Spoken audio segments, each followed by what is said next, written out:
You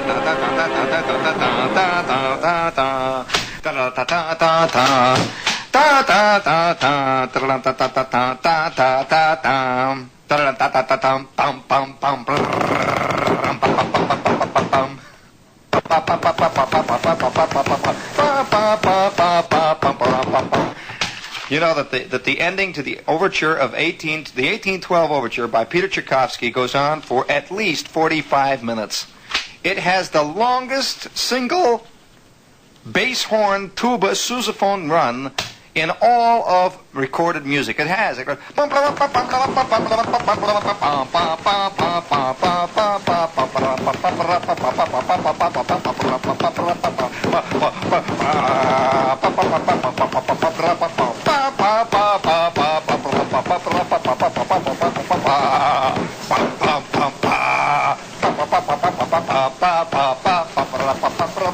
Help! Help! We're drowning! It's coming in! Help! Help! Ah! Yeah. Crying out loud. I can whistle to you the entire bass horn part of the overture to 1812 overture by Tchaikovsky, which he, by his own admission, said it was the worst piece of tripe he ever wrote. Very embarrassed about it after it was over. The cannons, I tell you about the time the cannon went off. Oh yeah, they got cannons in the end of that one, and the cannon went off. We had a cannon that we had made out of a milk can. A big Borden's milk can, you know, the kind with a big metal top. I don't mean the kind of can you buy at the Daches or something. A big can, big 32-gallon can that they transport milk in. And we had this this blank pistol. It was a .38, a great big police .38 blank. It shot blanks. And when we would come charging down the home stretch with, how did it go? Ba ba ba ba ba ba ba ba ba ba ba ba ba ba ba.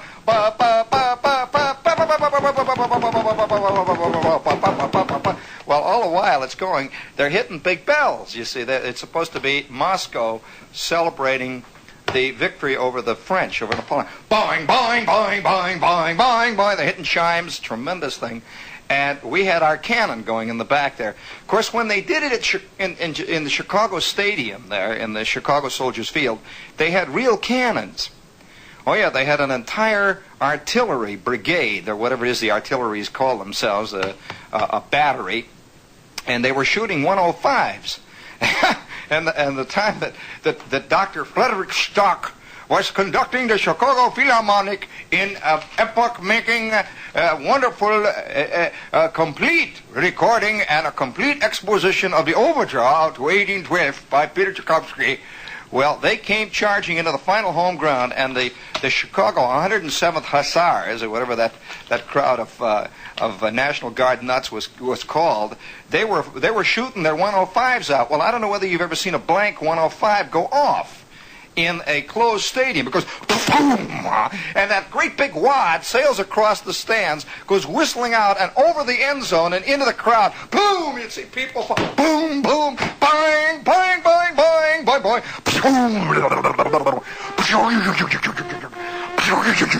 Oh boy. My old man almost, I'll tell you, that was one of his great moments in his life. You don't want to hear any more musical memoirs here tonight, do you? About how the can we had in the middle of our, well, it was the national tournament. You know, the bands have national tournaments, and bands and orchestras, high school Class A bands, and we went to the national. And our big thing was the most florid, spectacular, sensational rendition of the overture to 1812 that had been heard ever since the fall of Napoleon outside of Moscow. I mean, the retreat. It was fantastic. Well, we thought it was. Oh boy, I'll tell you, the tuba section and the trumpet section came in 32 bars early on the ending, because Dirks panicked right in the middle of the great retreat from Moscow. He did. He panicked. He signaled us in. Did I tell you about that night? The night that you know, it's terrible when you see the coach flub it. Really, completely flub it. We're going pum, pum, pum, pum, pum, pum, and we're counting 1, 2, 3, 4, 1, 2, 3, 4, pum, pum, pum, pum, 1, 2, 3, 4, 2, 3, 4, 3, 2, 3. I wonder how many of you have ever sat in the back of a gigantic band and counted out, say, 45 measures of rest. Yeah, oh yeah, you know, 1, 2, 3, 4, 2, 2, 3, 4, 3, 2, 3, 4, 4, 2, 3, 4, 5, 2, 3, 4, 6, 2. You got 45 to go, see? And now you're 37, 2, 3, 4, 38, 2, 3, 4, 39. And he signals you in. You know, you're 45 measures ahead. What? And you figure, well, I've lost up. I've counted wrong. One guy goes, He starts blowing, and it's not sounding right. And everybody turns, and then there's a terrible confusion. You can't stop a tuba section when it started. You just can't. And so all 8 sousaphones roared in at least 19 measures ahead on that fantastic cadenza that starts out bum, bum, bum, bum, bum, bum, bum, bum, bum, bum. It goes like that. And you get 6 gigantic sousaphones all going full blast, playing the Marseillaise or playing the overture. It's just, you just can't. Well, of course, what that did then was panic the guy with the bells. So he starts belting the bells.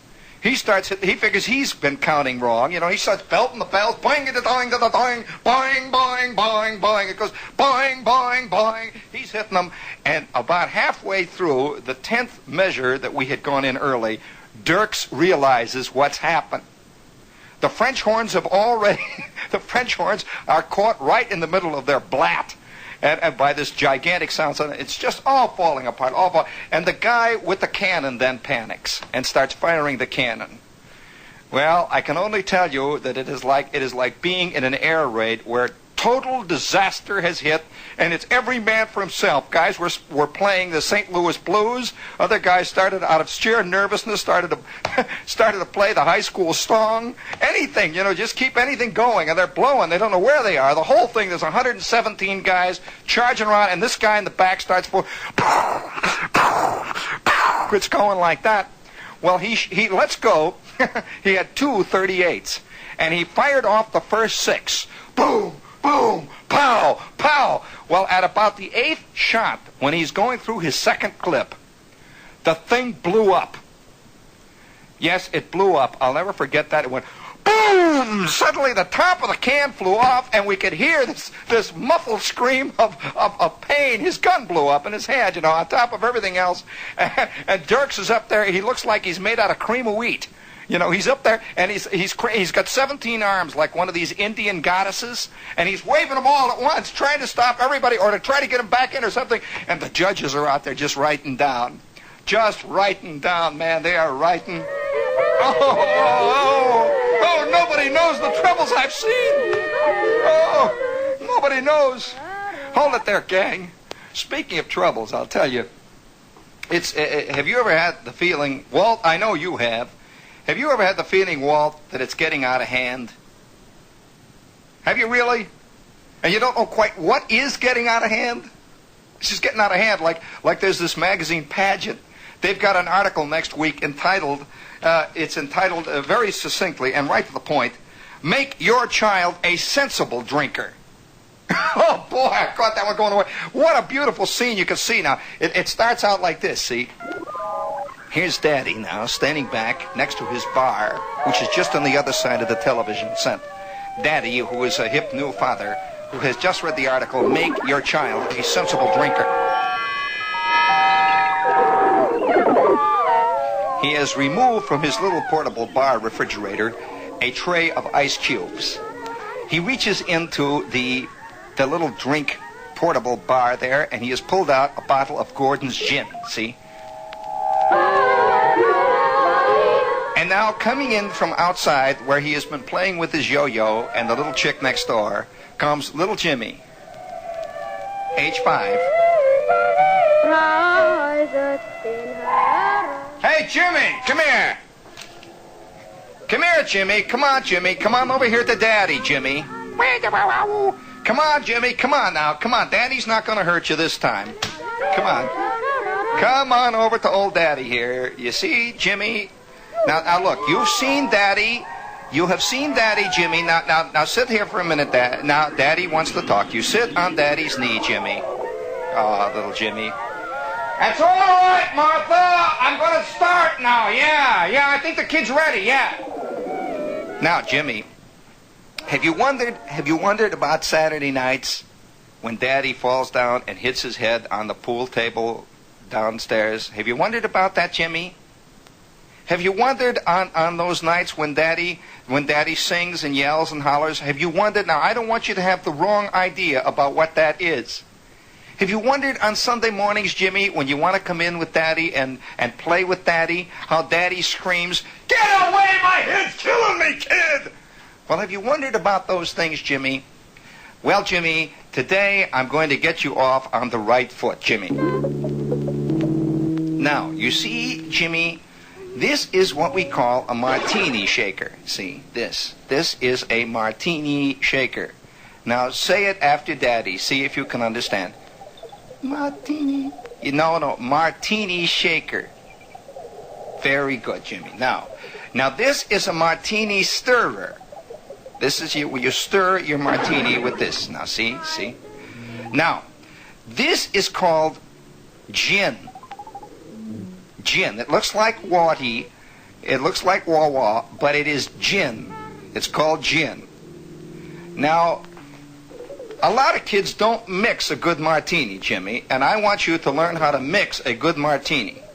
No decent martini today is mixed in anything less than a 10-to-1 ratio. Now, I'll explain what ratio means later. Now, you see, this, Jimmy, is vermouth. Vermouth. Say it. No, not wormouth. Vermouth. Vermouth. Like varmint. Like Virginia. No, not wormouth. Vermouth. Vermouth. That's good. There you got it. Now, that's very good. Now, say it again. Now, what is this, Jimmy? I just told you. It starts with a G. That's right, gin. Now, what is this? That's right, vermouth. Now, I'm going to review. What is this? Now, come on, will you concentrate, kid? Look, we'll get to the television later. Now, look, you see cartoons all day long. Now, I'm trying to teach you something here. Now, this is a martini shaker. Say it now. Very good. Now, martini shaker. And what is this? Very good. Hey, this kid's all right. That's a martini stirrer. Now, we are going to make a very dry martini. Do you understand? No, it's wet, actually, Jimmy, but it is dry, meaning not sweet. Well, you know how Yoo-hoo tastes. Well, this is the opposite, okay? Well, no, don't misunderstand me. Yoo-hoo is good, Jimmy, and I like Yoo-hoo, but this is different. Now, you see, now here's what you do. You take, now watch, now, say you're going to have 6 people over, and you're going to make martinis for 6. Now, it is a good idea to make them doubles. Doubles. Well, that means twice, two, a large one, a very large one, a real big one. Well, all right, now watch Daddy. Now, Daddy will pour, now, the gin into the shaker. Easy now, see? Now, you pour about this much. Now, that's 6. Now, watch me take the vermouth. Just a touch of vermouth. Now, watch. There. Now, you stir. You take the stirrer and you stir. Just stick it in there. That's it, right? Just put it into the stirrer there and stir it around. Very good. Very good. Now, here is a very important thing. Take all of your martini glasses in say 2 hours or an hour before and put them in. Now, watch. Daddy has some cold glasses. See, he's put them in now. Okay, now you pour into the cold glass. Easy now. A little twist out. Lemon peel. Lemon peel. Got it there? Well, no, we're not making lemonade, Jimmy. Not exactly. You don't put lemon juice in it. That's got lemonade. You just use the peel. Look, I don't want to explain to you why. It's just do it. Put the lemon peel in it. You want to learn how to do it or not? All right, now, just put the lemon peel in. Now, all right, now we're all set now. Now, we both have martinis. You have in your hand, Jimmy, a martini. All right, now here's what you do. You see now here, take some of the little the cheese crunkles there. Now take a cheese crunkle now and eat a cheese crunkle. And now tell Daddy a funny story about what happened today when you were coming home from school. And while you were doing that, sip your martini. You don't drink it. No, don't Oh, for God's sake, wait a minute, don't gulp it like that. Here. Now, wait a minute, hold it there, kid. Now, just go sip gently your martini now. And when you do that, talk. There, that's very, very good, kid. Very good. All right, now, I'll tell you what you do. We'll pour another one now, because any kid who's a sensible drinker can handle at least 2 martinis on an afternoon. Let's go, kid. Hey, come on in, Martha, come on.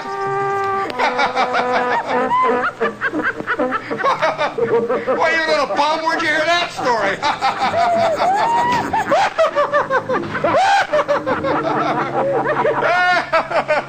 Yeah, sure, come on, anytime, kid. What'd you say your name was, kid? You come around this joint often, huh?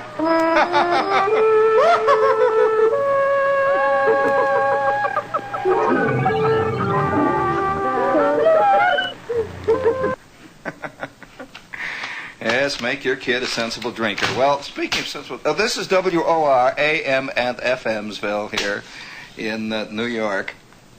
And before they get up off the floor, hit them with a quick commercial there, Tony. Would you rather have a Buick? A Buick? A Buick? A Buick? Wouldn't you rather have a Buick than that rotten bum you're living with? Quack, quack. Buick Special. Buick Special. Buick LeSabre. Buick LeSabre. Buick Electra. Buick Electra. And the Buick Bombshell. Skylark. So Boom. personal. Buick Wildcat. Wildcat. Buick Riviera means adventure when And the Buick Milk Toast for little people who are very nervous. this year. Quack. Wah, wah, wah. Quack, quack, quack, quack. Rack-a-ta-ta-ta-ta-ta. Wah-ta-ta-ta. Wah-ta-ta-ta. Quack-a-quack-quack-quack-quack-quack-quack-quack-quack. So Wouldn't you rather have a Buick? A Buick? A Buick? Or wouldn't you really rather have a Buick? this year. Quack, quack. Well, we moved them Buicks off the shelves, didn't we, there? It is a, you can look at it a couple of ways there. I mean, if you extend that philosophy of, to teach your kid to be a sensible drinker, you can teach him all kinds of things. Oh, boy. Wouldn't it have been great, old man, if at the age of 9 in school you had really learned how to make the scene with the boss? Right from the very beginning. Too many guys from the very beginning of their lives are too truthful, Yeah, how many kids say, I don't like to play golf, or crying out, I don't want to go out, that kind of stuff. And that never helps you. Just to teach your kid from the very beginning on how to be a good toady. How to become a yes man from the very beginning. How to start, because education, comes, I think, in about 19 different forms. And the one form that we rarely ever encounter it in is the form of what really happens to you in life. How much do you learn in school that has any bearing at all, any relationship at all with what you've learned in life? And this is not a discussion. Oh, no. I mean about the real stuff. I have a feeling sometimes that education is a great game generally, unless it's a specific education for a specific technical thing that you do. But I think it's some kind of a great game that we have all learned to play, and somewhere along the line, this game has assumed the shape of some kind of an enormous, impregnable, just a gigantic pyramid. And we all agree that we will be involved in this thing. We will play the game. It's like a big game of Monopoly. Everybody agrees that it's only play money that you're playing with. And if you all accept the premise, it's okay. You don't mind it. You can sit for your whole life, and play Monopoly with the play money, and you can play railroads and play things and back and forth. Yeah, and some people do. Some people spend their whole lives in one way or another making believe And they will make believe to such an extent that many a college professor I know is so completely involved in the pyramid that he never really sees that it has any relationship to that stuff he sees on the street. You know, the guys laying in the gutters and other guys fist fighting and people banging into each other with cars and wars blowing up and all that. The two things are separate: life and education. They rarely come into contact. You know, they rarely touch. Really, it's true. And I remember one time, you know, speaking of learning, the real education. This is a real education moment. One of the things that, generally speaking, we learn about various things in life. One of the things that we're always taught, we're taught such things as skill. We believe that when a guy plays a game, he plays a game. You know, we do. You believe that Mickey Mantle is always trying to hit the ball. You assume that. Yeah. You assume that, and when we go through life, we assume that when a guy's driving down the street, he's trying to drive his car right. What makes us assume that? Do you know that psychologists will tell you that more accidents are caused by design, by desire to get back at something, not even the guy in the other car. A desire, for example, to kill yourself. Yeah.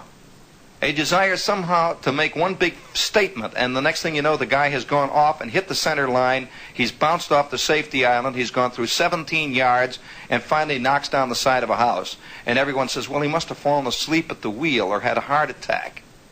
Well, now, that's because we assume that whenever somebody's doing something, he's trying to do it. He's really trying to do it. Well, let me tell you the time that I learned something. Boy, it has never left my consciousness ever, because it hit me at a time when, one, I was very vulnerable, and two, it cost me D-E-A-U-X, bucks, dough, money. And money at a time when I had very little of it. Not that there's ever been many occasions when it's been the opposite. But I mean, I had none. Here you want to know the scene? All right. Let us call this story The Afternoon of the Great Ping-Pong Shark. Okay. I am this guy, see. You got to understand, I'm this guy. I have come out of the Midwest where, you know, when a guy plays baseball or a guy plays football, it comes out of that morality that is part of American life regarding sports. When he plays baseball, when he plays football, it is always assumed that he's playing it. You know, he's really playing it. Oh, yeah. And once in a while we are shocked to the core when we find that somebody has thrown a game. And so we pretend that this is a very unusual thing. And we also pretend then that we've got to catch the rotten culprits that were responsible for this rotten, dastardly deed. Well, I came out of that background, you know. And you know, I play everything I do all the way. So I'm this guy, and I'm in this army, which, of course, one of the great things that you learn about life is that very few things ever seem to be what they are, and also very few things are what they seem to be, conversely. You assume that an army is always in a war, for example, to win the war. Not necessarily so. You assume that, say, a general is in the war, and he's in the war because, you know, he's patriotic and all that. We never seem to assume that you know, he would love to get an extra star. We never assume that a dictator becomes a dictator for any other than some kind of nutty idealistic reason. Unless he's a rotten dictator, in which case we always assume that he's a rotten skunk. Whereas, as a matter of fact, everybody would like to be in charge of everything. No question about it. But we never want to assume that. We don't like that. But so for this reason, we believe every time a dictator gets in, he changes later. Castro changed. See, he started out with great ideas, and he wound up a tyrant. No, I'm sorry. This is part of the educational process, which you eventually have to learn. Either that, or you'll either go out of your skull, you'll become a great abstractionist, you'll become an ivory towerist, or you will become a stamp collector, or you can do any one of 1,000 things to escape life. Yeah, you can be a playwright, for example, and produce a whole make-believe world. Has nothing whatsoever. As long as everybody accepts your convention, you're okay, you know. As long as everybody in the audience wants to make believe too, then you're all right. But I'll tell you how it happened to me. Right in this town, Tony. This is the town, boy.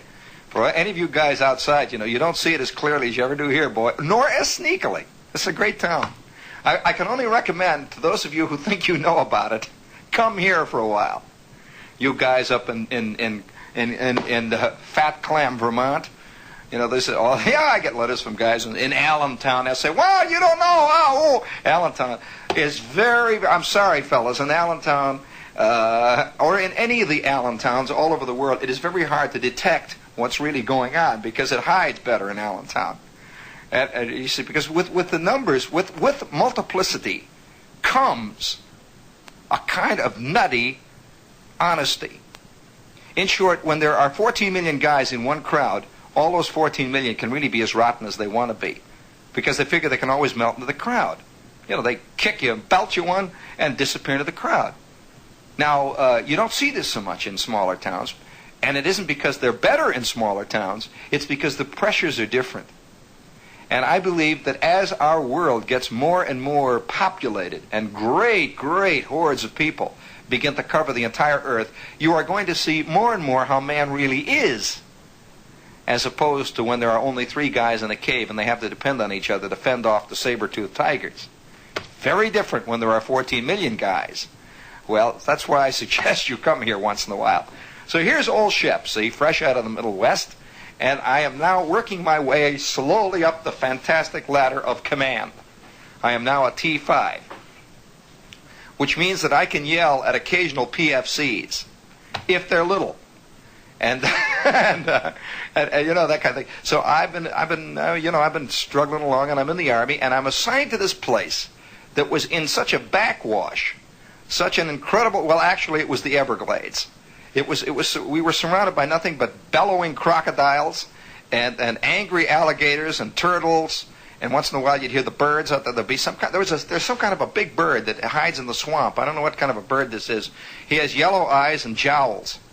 And he looks out of the bushes once in a while and cries. You can just hear him crying.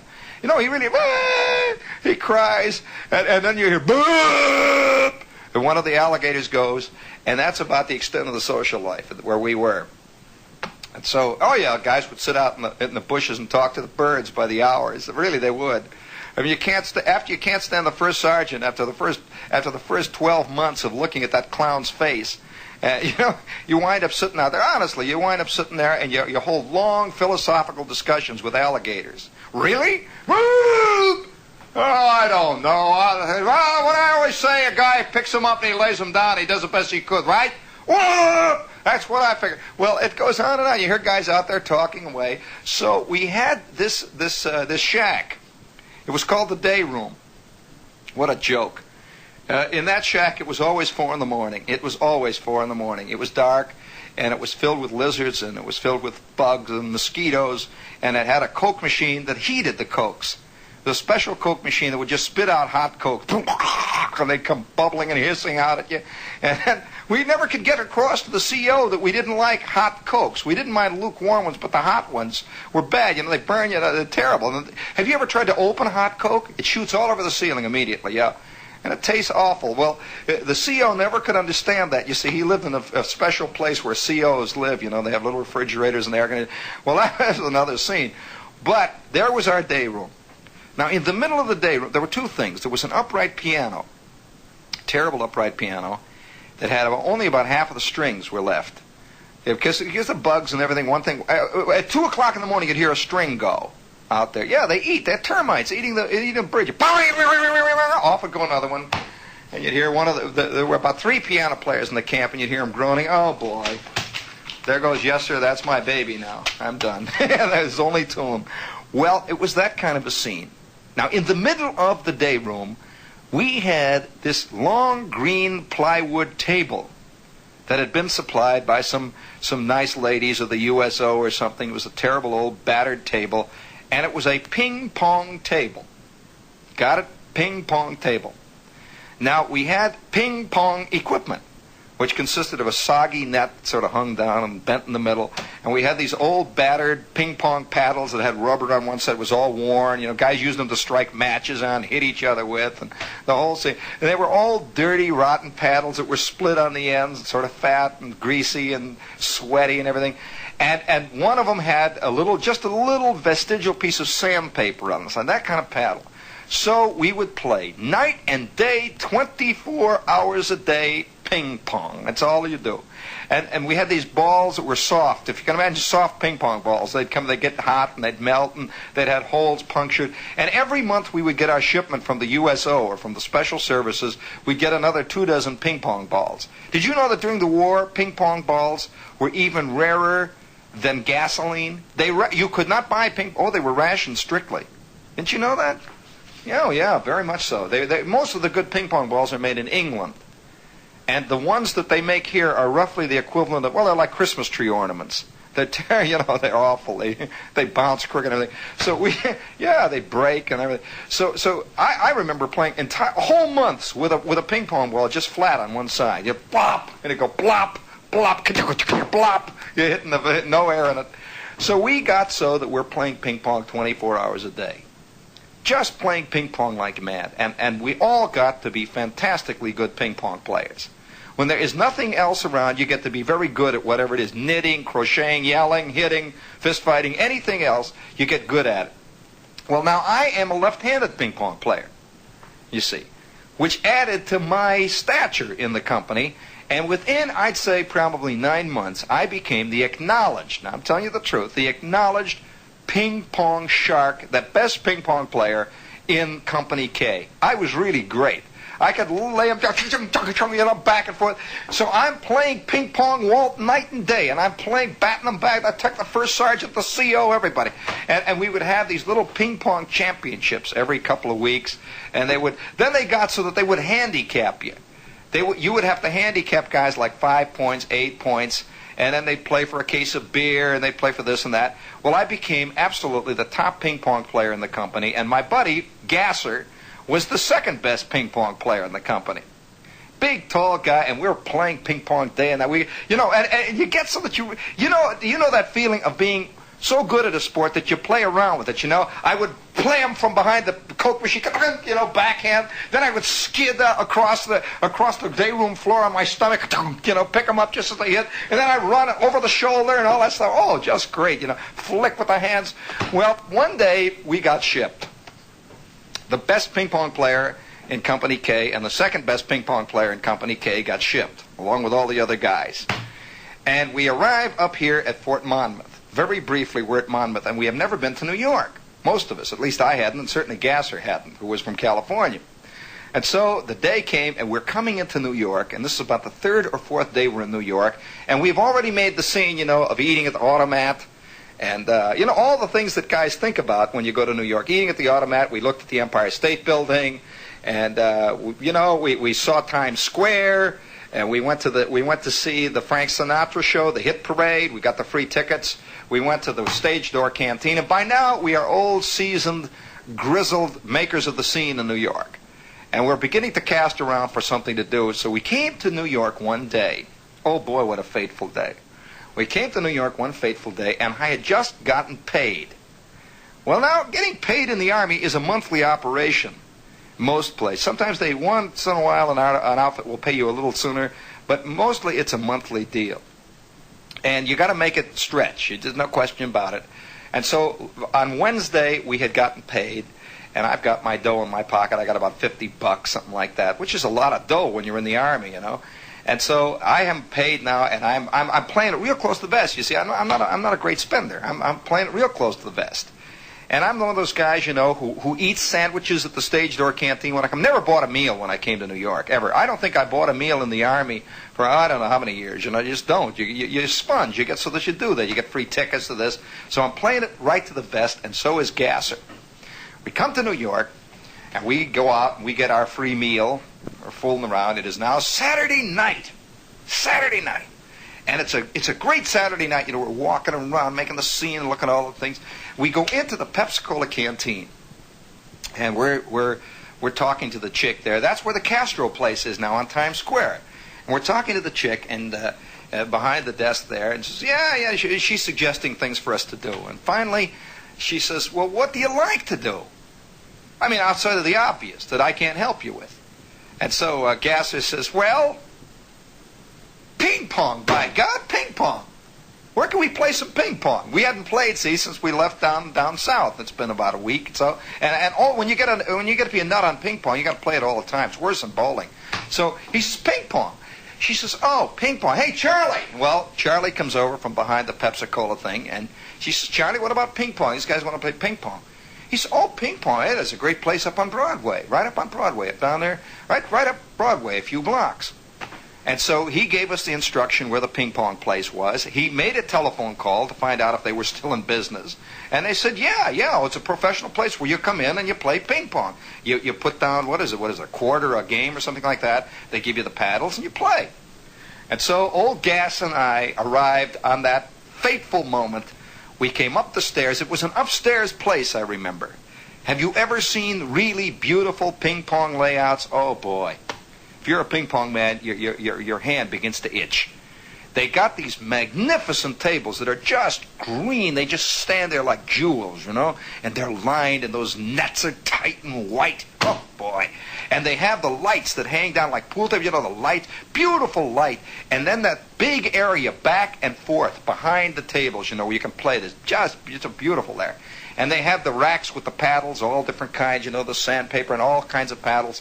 And so we walk up there, and Gasser says, wow. I say, wowie. And a couple of guys are listless, like, you know, like, up, at 21-2. They're playing ping pong, and we're watching this. Hey, you know, they're looking pretty good. Yeah, so remember, these are two real ping pong players watching these guys play. You know, Gas, oh, boy, look at this. And so a guy with a green eye shield comes over shortly thereafter and says, you guys want to play? Yeah, okay. He says, well, what table do you want? So we look around. Oh, that one over there. Okay. And so we go to a fairly secluded table. The light is lit. He lights the lights. He says, well, pick your paddles. So we pick the paddles. And he puts a couple of balls down. He says, okay. So here it is, this buck in advance or whatever you play. So we start to play. Gasser and I, we're getting back into shape, you know.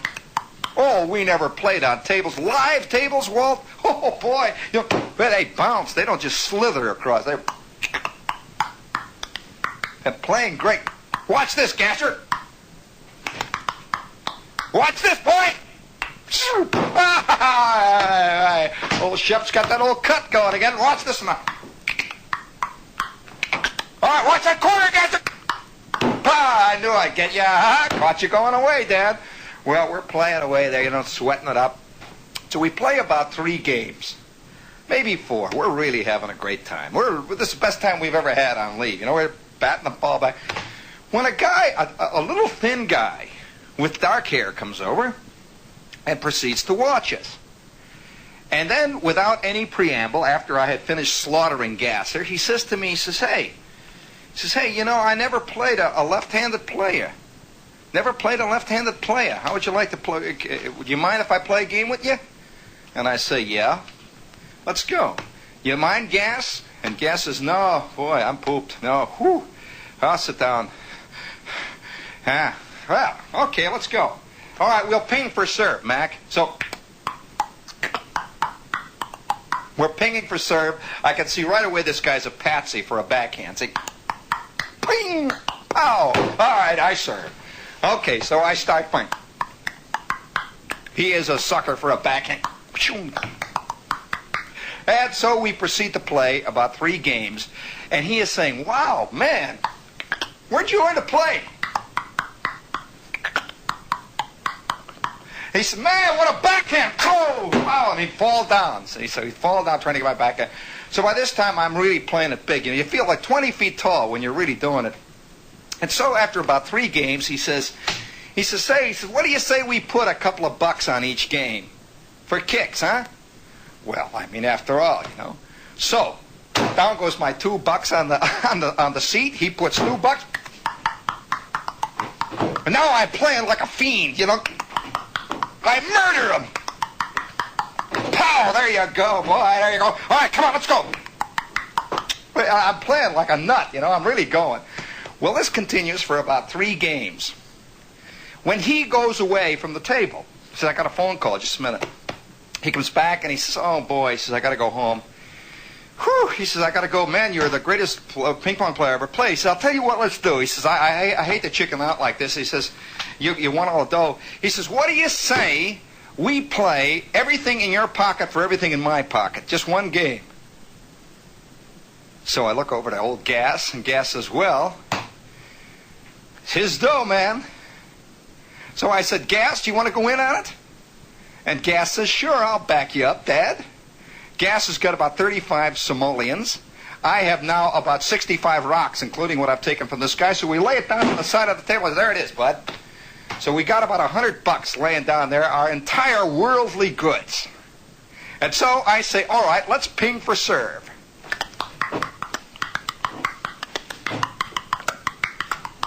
We're pinging like 10 minutes.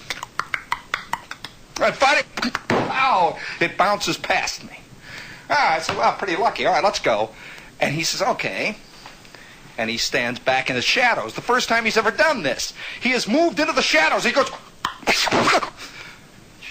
the ball whistles past me and back by the radiator, you know. Well, there's one. All right, he's, come on, move on. Hey, wait a minute. Pow! Pow! I didn't lay a paddle on it for 5 straight serves. 5 straight serves. I say, all right, Mac. Now I'm getting mad, see? So I say, all right, watch this one. See, now I've got my fast down sweeping in-shoot curve, my ace curve. You know, I'm going to really throw my ace serve. I'll go into the corner. He goes with a little flick of the wrist. Pow! I didn't lay a paddle on it. He scored 19 straight points before I scored one fluker that hit the edge of the table and went under the spittoon. Well, the final end of the game came maybe 7 minutes after we began. This guy says, okay, Mac, thank you. Picks up the $100 and disappears into the shadows. I stood there. Gasser, do you think that was an awful good game he played? Gasser says, wow, whew, boy, he sure got warmed up, didn't he? It wasn't until 3 hours later we realized all the way.